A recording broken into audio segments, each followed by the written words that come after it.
Hey, hey, hey, bienvenidos una vez más a Perípatos. Les habla su anfitrión, Sebastián Cova, politólogo, grabando esto la tarde del sábado 12 de octubre de 2024 desde mi ciudad natal, Caracas, Venezuela. Este capítulo es para hacer una vez más, un breve resumen del estado de la contienda electoral y aprovechar la oportunidad en los Estados Unidos y aprovechar la oportunidad de hacer un comentario sobre la situación política que se está viviendo allá. Eh, Básicamente, la cosa está muy cerrada, los candidatos están prácticamente empatados y, en conclusión, para decirlo como lo dirían ellos allá, it is too close to call. Es decir, está muy cerrado como para poder pronosticar el resultado. Yo he dicho en dos oportunidades en este año aquí en este podcast que yo creo que la candidatura demócrata empieza con ventaja para ser reelecta por el hecho de ser el titular del cargo. Eso incluso pese a la avanzada edad que tiene el presidente Joe Biden. Eso por supuesto se desmoronó una vez que en el debate presidencial de junio dio una muy mala impresión por un desempeño terrible, de verdad se le iban las ideas, respondía con mucha debilidad. Entonces, bueno, eso terminó concluyendo en su retiro de la candidatura. Al retirarse apoyó a Kamala Harris y eso unificó a todo el partido en torno a la vicepresidente. Y ella comienza a subir a las encuestas de modo que se invierte una tendencia. Hasta ese momento, Trump cada vez más aparecía como ganador, pero por un margen muy estrecho. Esa situación se invirtió para traducirse en una victoria de Kamala Harris, pero por un margen muy estrecho. Lo que yo no había caído en cuenta, aquí hasta este punto no había dicho nada nuevo. Lo que yo no había caído en cuenta es que cuando me puse a revisar por pura casualidad eh, un análisis que hice más o menos a estas alturas, finales de septiembre, principios de octubre, cuando cubrí la elección en 2020, es que en aquel momento, ya para este punto, yo me atreví a hacer un pronóstico, dije que ganaba Biden, porque en las encuestas nacionales, que sabemos que no es el mejor indicador, pero es un indicador, tenía un sostenido entre 7 y 9 puntos de ventaja en la preferencia del electorado a nivel nacional. Eso debería bastar si fuese una elección normal como la de cualquier otro país, pero en los Estados Unidos no es así, porque tienen esa arcaica institución que es el colegio electoral, que es el verdadero elector del presidente. Pero entonces, cuando tú lo considerabas a través del colegio electoral, Biden parecía tener alrededor de 350 votos electorales asegurados. Como el colegio electoral está constituido por 538 electores, 350 es mucho más de la mitad, que sería la mitad más uno, que son 270. Es decir, si tú agarras 538 y lo divides por 2 te da 269. Es decir, que para poder, eso sería la estricta mitad. Es decir, para ganar necesitas 270, es decir, la mitad más uno. Al final, Biden efectivamente terminó ganando la presidencia, pero por 306 votos electorales, que irónicamente es lo mismo por lo que había ganado Trump en 2016, y por un más o menos 3% de ventaja en el voto popular, casi alrededor de. Y Trump había perdido el voto popular en 2016 por 2,9%. Es decir, fue básicamente el mismo resultado, pero con los valores en voto popular, y en el voto electoral fue el mismo resultado, pero con los valores invertidos. En vez de ser 306 a favor de Trump, 306 a favor de Biden. Esto quiere decir que las encuestas sobreestimaron las posibilidades de Biden o subestimaron las posibilidades de Trump todavía un mes antes de las elecciones. Si nos situamos al día de hoy, resulta que la ventaja de Harris sobre Trump en las encuestas de intención de voto a nivel nacional es de cerca o alrededor de 3%. Es decir, el resultado real que terminó obteniendo Biden, que era muy por debajo del estimado que le estaban dando las encuestas. Pero cuando lo llevamos al voto electoral, que es la cuenta que de verdad importa, a Biden le daban las encuestas hace 4 años, a estas alturas más o menos 350, quizás un poquitico menos, en algún momento un poquitico más. Pero ya para este punto parecía un claro ganador. Bueno, la situación al día de hoy es que ya una vez pasados los debates, o sea, y consolidadas las candidaturas, Trump reafirmado como el candidato republicano en la Convención Nacional Republicana de julio, y Harris consolidada y oficializada como la candidata en la Convención Nacional Demócrata de agosto, la ventaja de Harris en el colegio electoral cayó por debajo de los 300 electores. Entonces, fíjense, a estas alturas, recapitulo, en 2020 Biden promediaba unos 7 a 9 puntos porcentuales de ventaja en el voto popular y más de 330 votos electorales. Terminó sacando una ventaja de 3 puntos en el voto electoral popular, perdón, y apenas unos 306 electores. Bastante cómodo, porque se gana con 270, pero no tan cómodo como pronosticaban las encuestas. Las encuestas de ahora le están dando a Kamala Harris una ventaja de 3 puntos porcentuales en el voto popular y una ventaja en el voto electoral de apenas 277, 290 electores. Y eso hasta la semana pasada, o sea, hace más de 7 días, porque esta semana, que está concluyendo hoy sábado 12 de octubre, cuando estoy grabando esto, la ventaja de Harris, que le aseguraría el voto electoral, se desvaneció. A ver, ¿qué quiero decir con que se desvaneció? Harris podría seguir ganando, pero ¿qué pasa? Cuando promedias las encuestas por estados, en varios estados los candidatos están empatados. Entonces, como esos electores no sabemos a quién habría que atribuírselos cuando las encuestas le dan empatados, si tú los remueves de la sumatoria, ahora ni Harris ni Trump pasan la brecha, la barra de 270 electores. Quiere decir que al día de hoy ninguno de los candidatos estaría ganando. Por supuesto, esto no quiere decir que va a ser la situación. Ya voy a explicar qué pasaría si ningún candidato pasa de 270. Pero antes de eso, quiero terminar de explicar bien esto, porque puede sonar un poco confuso. Ojo, hay muchas encuestas muy buenas hechas por encuestadoras legítimas con muy buena trayectoria, con un muy buen historial de exactitud y precisión, y hay muchas encuestas que no tienen esa buena reputación. Entonces, los que construyen modelos para tratar de predecir cuál va a ser el resultado, tienen que aplicar una primera discrecionalidad, que es escoger cuáles encuestas valorar, por un lado, cómo ponderarlas, es decir, esta encuesta debería valer más que esta otra porque esta la está haciendo una encuestadora con mucha más antigüedad, con un método probado, que ha sido mucho más exacta y precisa en el pasado. Entonces, algunos creadores de modelos hacen eso, ponderan las encuestas, lo que se llama un promedio ponderado. Es decir, no es simplemente sumar todas las encuestas y dividir por el total, sino que se le da una puntuación a cada encuesta. Y además pasa otra cosa, que de repente en tu modelo tienes una encuesta de New Mexico, que es del 1 de agosto, y no has logrado adquirir una encuesta nueva más reciente. Entonces estás contando Nuevo México con el mismo peso de una encuesta que hicieron en Georgia, que de repente fue publicada esta semana. Entonces ahí ya el modelo comienza a tener problemas en su posibilidad de predecir con exactitud y con precisión.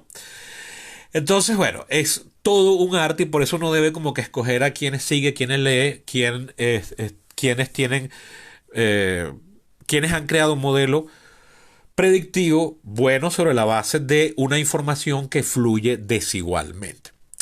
Ustedes podrán decir, oye, pero ¿qué problema entonces? Bueno, eso tiene un poco de justificación porque en California es 99,9 periodo por ciento probable que gane Harris. Entonces, tomarse el trabajo y el costo de hacer una encuesta en California, que además es un estado enorme, con una población súper diversa en todos los sentidos de la palabra, no solo étnico, sino etario, profesional, ocupacional, geográfico, todo. O sea, California es un país en sí mismo. Tú te lo ahorras diciendo, bueno, ya yo sé quién va a ganar en California. Entonces, no haces tantas encuestas en California como si lo haces de otros estados. De vez en cuando te entra el temor y tú dices, wow, tengo 6 meses que no hago una encuesta en California. ¿Será confiable saber que el resultado que me dio en abril es válido todavía hoy? Entonces alguien se toma el trabajo de encuestar California, siempre y cuando consiga el dinero para eso. Y de repente entonces le da que California ha variado 0,22 puntos porcentuales. Entonces tú dices, no, sí, mira, California sigue igual, pero todavía hay una posibilidad de error en eso. Pero tú dices, no, mira, efectivamente es como creíamos. Entonces la atención se suele centrar en otros estados que varían muchísimo. Enter the swing states. Es decir, estos son los llamados estados pendulares de los que ya he hablado en el pasado. Los estados pendulares son aquellos estados donde la popularidad o la intención de voto por las dos candidaturas principales es básicamente la misma, están igualados. Entonces, cada vez que haces una encuesta, te aparece por muy estrecho margen que gana uno como que gana el otro. Entonces encuestas y te da a veces que gana uno por un punto y a veces te da que gana el otro por 2 puntos, pero luego entonces te gana el candidato B ahora por un punto, ahora el A por un punto, ahora el B por 2 puntos, ahora el A por 3 puntos y así. Entonces te da muy estrecho margen. Entonces ahí se centra toda la atención de los encuestadores y al mismo tiempo se centra toda la atención de los candidatos. Ahora, aquí lo sorprendente es que definitivamente ya, como he dicho en otros capítulos, parece seguro que se está dando un realineamiento de fuerzas en el sentido de lo que ellos llaman una coalición partidista, que como he dicho en otras oportunidades, no tiene el significado en la politología gringa que tiene cuando se aplica ese mismo término en, por ejemplo, América Latina, Europa. Cuando se utiliza ese término en Europa, por ejemplo, en los países, en Alemania, hay ahorita una coalición, porque ningún partido sacó una mayoría de curules en el Bundestag.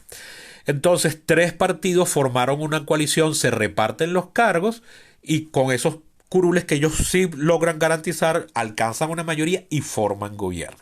La llaman, en el caso en particular ahorita de Alemania, llaman a eso la coalición semáforo, porque el color que identifica cada uno de los partidos es, casualmente, amarillo, verde y rojo.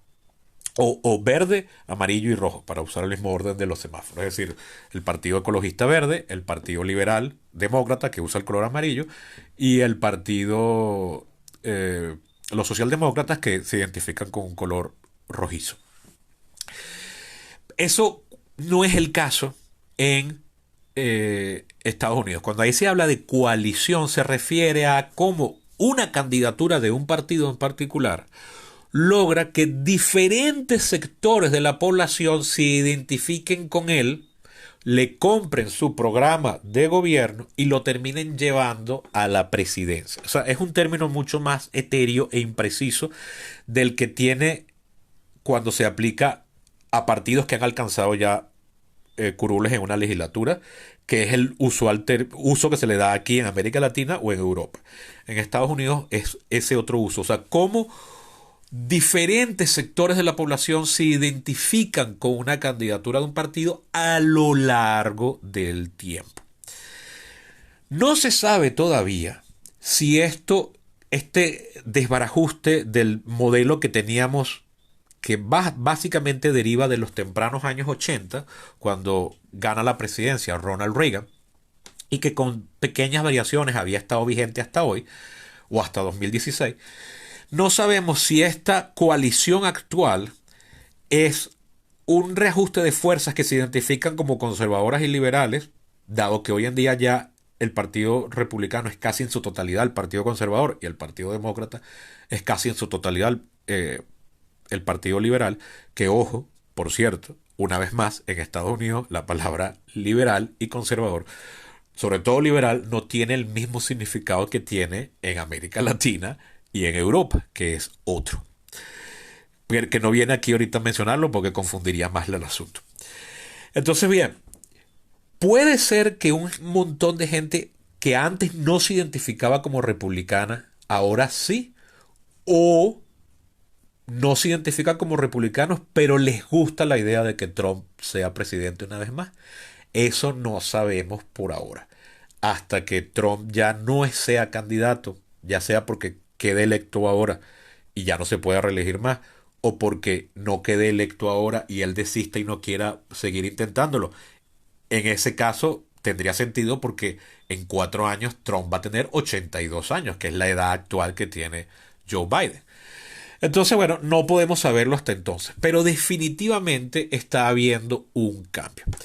¿Cómo llego a esa conclusión o cómo hemos llegado a esa conclusión los que sostenemos esa idea? Bueno, porque evidentemente se han abierto grietas en el muro azul. ¿Qué es el muro azul? Este es un concepto que yo expliqué en alguno de los 20 capítulos de 2020, cuando cubrí aquel ciclo electoral. Y es un término que comenzaron a usar analistas y comentaristas políticos más o menos en la época de Obama para referirse a una serie de estados que por más de una década habían siempre votado por el candidato demócrata, ganase o perdiese. Breve explicación de a qué me estoy refiriendo, que me implica recapitular un poco. Recuerden, una vez más, que en los Estados Unidos el presidente no se escoge directamente por la simple sumatoria de todos los votos a nivel nacional. No. En realidad lo escogen son los estados de una forma indirecta en una institución súper arcaica que se llama Electoral College, colegio electoral. El colegio electoral está constituido por 538 personas al día de hoy. ¿Por qué esa cifra? Porque la Constitución dice que tiene que estar compuesto por la misma cantidad de personas que representan a los estados en el Congreso. El Congreso está constituido por dos cámaras, el Senado y la Cámara de Representantes. El Senado, dice la Constitución, que tiene que estar compuesto por 2 senadores por cada uno de los estados. No importa el tamaño del estado, la antigüedad, el nivel económico, ni la población. El estado puede ser mínimo como Delaware y, y Rhode Island, o puede ser gigantesco como Alaska o como Texas, puede estar súper, hiper, mega poblado como California, como New York y como Florida, puede ser rural, no importa, siempre va a tener 2 senadores. Como son 50 estados, 50 por 2, 100. Entonces hay 100 senadores en el Congreso de los Estados Unidos. Pero luego la Constitución también dice que la Cámara de Representantes tiene que estar constituida por al menos un representante y nunca más de uno por cada 30,000. Si tú dejas esa cuenta así, hoy en día la Cámara de Representantes tendría que estar constituido por 1,000 y pico de representantes, pero como no iban a caber en el espacio que está habilitado para ellos en el Capitolio, a principios del siglo XX se fijó por ley el número máximo de representantes en 435. Algunos estados, como California, tienen 52 representantes, porque ahí sí es en proporción a la población. Y algunos estados muy poco poblados, el menos poblado de todos, que es Wyoming, tiene un representante. Cuando tú lo sumas todos, son 435. Eso nunca incluía el Distrito de Columbia, que es donde está la ciudad de Washington, en la sede del poder nacional. Entonces, en los años 60 se pasó una enmienda para que la gente que viviese en el Distrito de Columbia también tuviese el derecho al voto. Entonces se le concedió al Distrito de Columbia un máximo de 3 representantes, de 3 electores. Si tú le sumas 3 a los 435, serían 438, más los 100 son 538. Ese es el origen de los 538 electores que tiene el colegio electoral. Que como ya dije, si lo divides por 2 te da 269. Entonces la mitad más 1 es 270. Ese es el número mágico para ganar. ¿Qué es el muro azul? En 1992, Bill Clinton gana la presidencia, habiendo ganado en varios estados, pero entre ellos 18 estados que a partir de ahí y hasta 2012 siempre votarían por el candidato demócrata. Siempre, sin excepción. Votaron en el 92, o sea, eso, en el 92 los ganó Bill Clinton, que era el candidato demócrata, los volvió a ganar en el 96, los ganó el ay, ¿cómo es que se llamaba el vicepresidente de Clinton? Gore, Al Gore, los ganó en el 2000, pese a que perdió la presidencia, pero ganó en esos mismos 18 estados. Los ganó Kerry en el 2004, pese a que también perdió la presidencia. Los ganó Obama en el 8, los ganó y otra vez Obama en el 12. Esos 18 estados siempre votaban demócrata. Y casualmente eran algunos de los estados más poblados del país, empezando por California y New York, que hasta la década anterior era el segundo estado más poblado del país. Ahora, perdón, el tercero, ahora es el cuarto. Mientras que los republicanos siempre ganaban en muchos estados, más estados, de hecho 50 menos 18 son 32, es decir, los republicanos ganaban en más estados, pero la inmensa mayoría de los estados que los republicanos ganaban desde el 92 están muy poco poblados porque son en su mayoría eminentemente rurales, con la excepción de Texas, que es un estado muy rural, pero también tiene varias grandes e importantes ciudades con un sector industrial considerable. Pero Texas, que es el segundo estado más poblado del país desde los años 80, no bastaba para contrarrestar el poderío de California, sumada a Illinois, sumada a Pensilvania, sumada a New York. Entonces, los demócratas, esos 18 estados, al día de hoy, le garantizarían a los demócratas 242 electores. Como se gana con 270, eso quiere decir que los demócratas se habían acostumbrado a partir siempre con cierta ventaja, porque sus candidaturas siempre eran... Ellos tenían como seguro, bueno, vamos a ganar California, eso no se duda, al punto de que ni siquiera hacían campaña en California. Vamos a ganar en Hawái, eso no se pone en duda, al punto de que entonces no iban a hacer campaña en Hawái. Y ojo, Hawái solo vale 4 electores, pero California al día de hoy vale 54. Y sin embargo, están tan seguros de que lo van a ganar que no hacen campaña ahí. Y al mismo tiempo los republicanos hacían lo mismo. Mira, California la van a ganar los demócratas, no vamos a perder tiempo ni recursos haciendo campaña ahí. Lo mismo en Hawái. Bueno, al día, ¿cuáles son esos estados? Diciéndolos de memoria, pintándome el mapa en la cabeza, son Maine, Vermont. Estoy yendo desde la esquina noreste del país y voy a cerrar con Hawái, que está en el medio del Pacífico, ¿no? Son Maine, Vermont, Massachusetts, Rhode Island, Connecticut, New York, New Jersey, Delaware, Maryland, Pennsylvania, Michigan, Illinois, Wisconsin, Minnesota, Washington, Oregon, California y Hawái. 18 estados más el distrito de Columbia serían 18 más 1.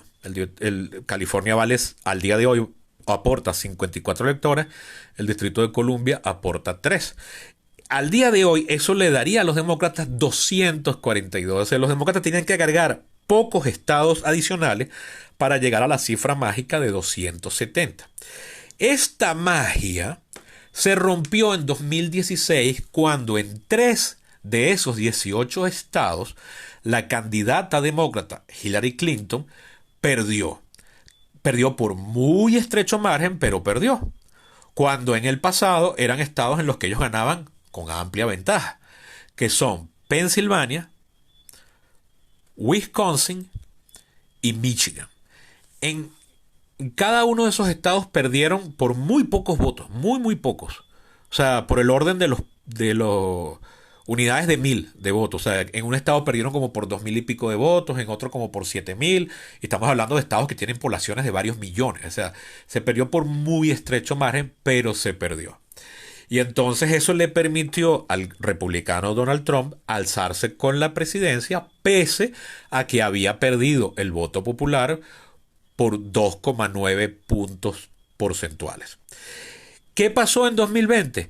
Bueno, que Biden ganó todo el Blue Wall histórico, es decir, recuperó esos tres estados donde había perdido Hillary Clinton y le pudo agregar unos estados extras que le permitieron ganar. Esos estados extras eran estados donde los demócratas no ganaban desde los años 90, que fueron Arizona, donde el último que había ganado había sido Clinton en el 96, y Georgia, donde el último demócrata que había ganado había sido Clinton en el 92. Es decir, esos estados eran bastiones republicanos. Y el hecho de que ganara Clinton en ese par de oportunidades en cada uno de los dos, aleatoria, o sea, o alternadamente, había sido más por la carambola de que ese año hubo una tercera candidatura que hasta cierto punto le quitó ciertos votos al candidato republicano. Fue la candidatura de Ross Perot, que en el 92 sacó 18% de los votos y en el 96 sacó cerca de 6, alrededor de 6. Entonces eso le permitió un muy estrecho margen, que fue una, una, una casualidad estadística que los ganara Clinton. Al punto de que nunca se ha considerado que esos dos estados pudiesen ser competibles o fuesen atribuibles a un triunfo demócrata. Se pensaba que había sido más por este elemento distorsionado, perturbador, mejor dicho, que había sido la candidatura de Ross Perot. Pero, sin embargo, Biden logró ganar en Arizona, algo que no hacía un demócrata desde el 96, logró ganar en Georgia, algo que no hacía un demócrata desde el 92, y además otros estados que en este siglo también se habían vuelto demócratas, como son Colorado y New Mexico, o Nuevo México. Eso le permitió llegar a los 306 electores que le permitieron el triunfo. Ahora, ¿por qué digo que se está rompiendo? Porque al día de hoy, primero, Biden recuperó esos tres estados que perdió Clinton, pero una vez más los ganó por un margen estrecho.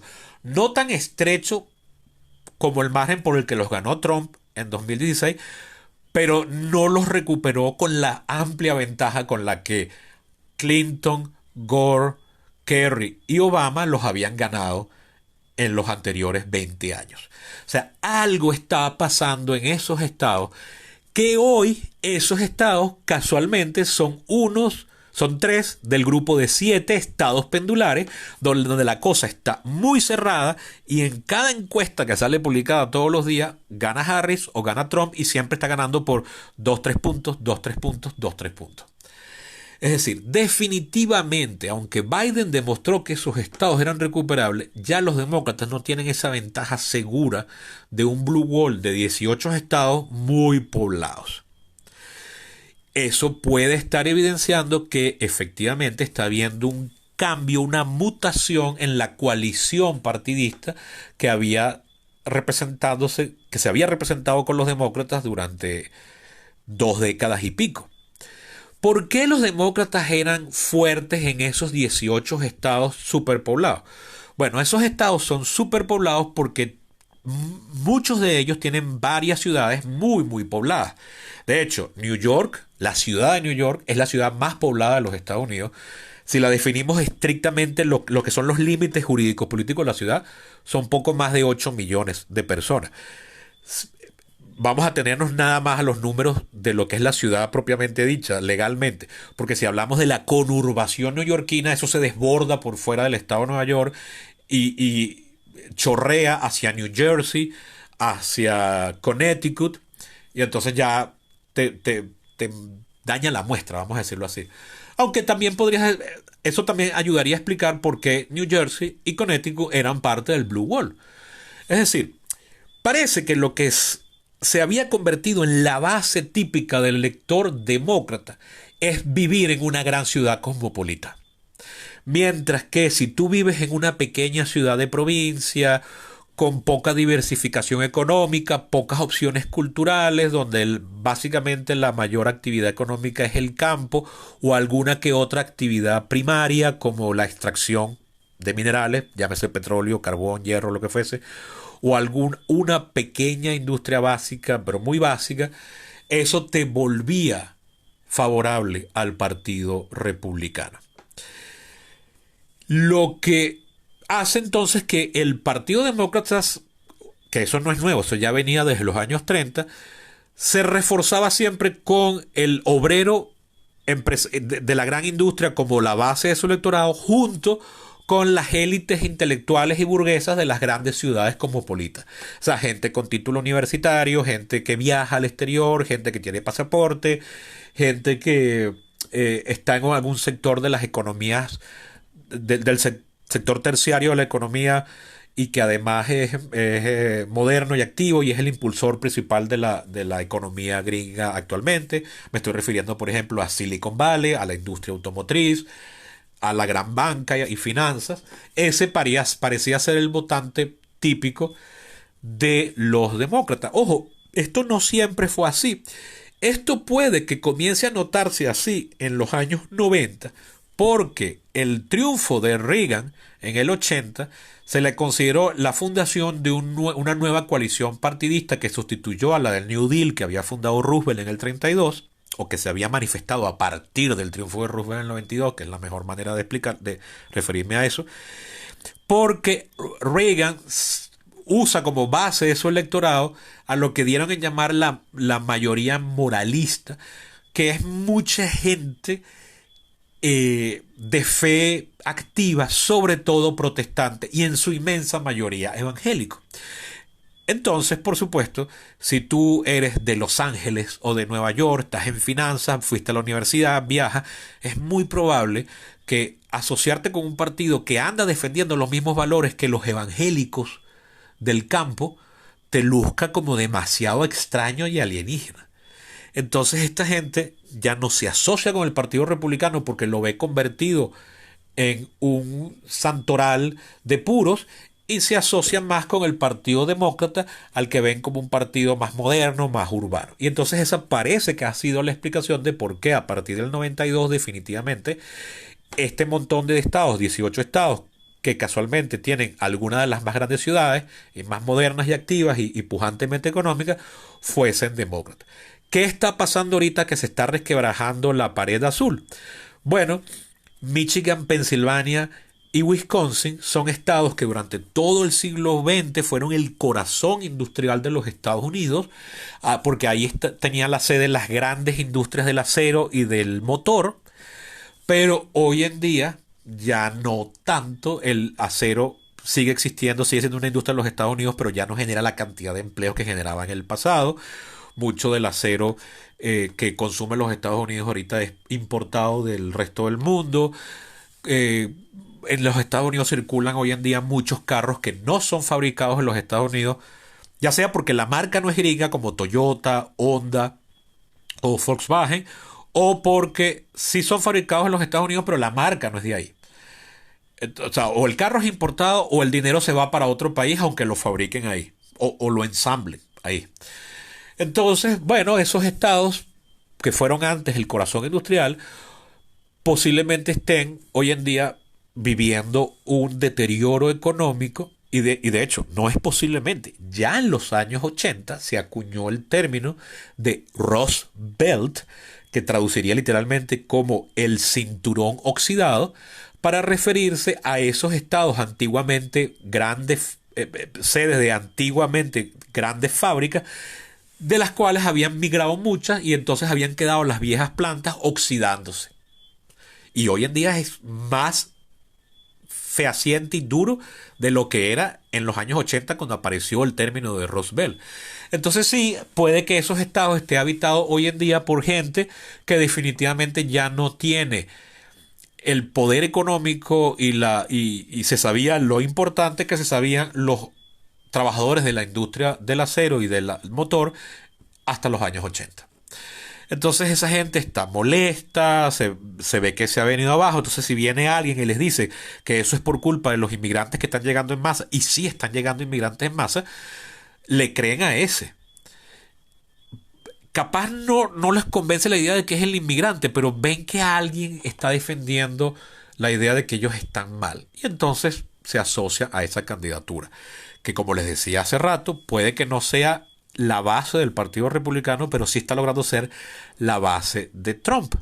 Y hoy en día, los estados, o sea, de los 3 años y medio que van de gobierno de Biden, durante 2 años hubo una inflación más alta de lo que había habido desde los tempranos años 80, y este último año ha habido una inflación que está muy por debajo todavía. En los Estados Unidos la inflación nunca llegó a ser de 2 dígitos en este periodo, pero igual el que llegase a 7-8% era una inflación altísima, que no se veía desde los años 70. Entonces, bueno, se había acumulado un malestar económico y puede que mucha gente dijera, mira, Trump es un loco de mierda definitivamente, pero estábamos mejor económicamente y no había guerras en el mundo. No había las 2 guerras que hay ahorita.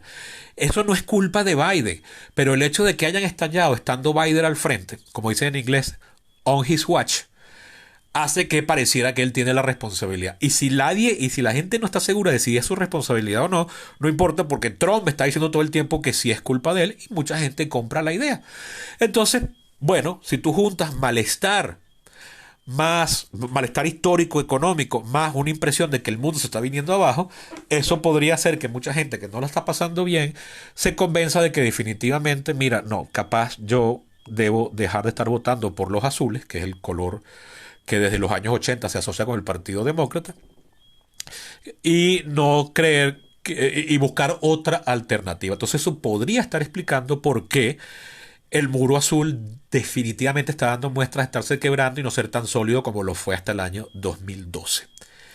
Y eso podría también estar revelando la posible existencia de un cambio de fuerzas, de correlaciones de fuerzas a nivel poblacional, que se traduzcan en una nueva coalición de partidos, que como ya dije, es el nombre que se le da en los Estados Unidos a cómo un partido logra que sus candidaturas siempre sean el fuerte de un porcentaje considerable de la población que les permita ganar. Y bien, eso es la situación al día de hoy. ¿Qué pasa? Que Kamala Harris, su ventaja se ha reducido al punto de que en un montón de estados ya no hay un claro ganador. Entonces habría que quitar, mientras sea pronóstico, esos electores de la cuenta, y ahora ninguno de los dos candidatos pasa de 270. Ni siquiera Kamala Harris, que desde que se convirtió en la candidata de facto había estado dominando el colegio electoral. Por cierto, que mencioné de pasada, ¿qué pasaría si efectivamente ningún candidato logra pasar de 270 electores? Esa es una situación que no ocurre desde 1876. La Constitución prevé que en ese caso tiene que ser la Cámara de Representantes, y cito, por ser la más cercana al pueblo, la que decida entre las candidaturas que quedaron con votos electorales, pero no votando por el total de representantes, sino votando por estado. Eso quiere decir que Wyoming, que solo tiene un representante, es un voto, pero California, que tiene 52, también es un voto. Y en la Cámara de Representantes los republicanos controlan más estados que los demócratas. Entonces uno podría pensar que si la cuestión queda 269 contra 269, la Cámara de Representantes, pero de repente Trump pierde por 3 puntos el voto popular, la Cámara de Representantes va a votar por Donald Trump. Y bueno, este es mi capítulo de hoy. Espero les haya parecido interesante o de utilidad. Y me despido ya solamente recordándoles que sería bueno que se convirtiesen en patrocinantes de este podcast visitando mi Patreon, que tiene un enlace aquí en la caja de diálogo. También pueden hacérselo llegar a todas aquellas personas que ustedes creen que les pueda gustar o ser interés. Hasta la próxima.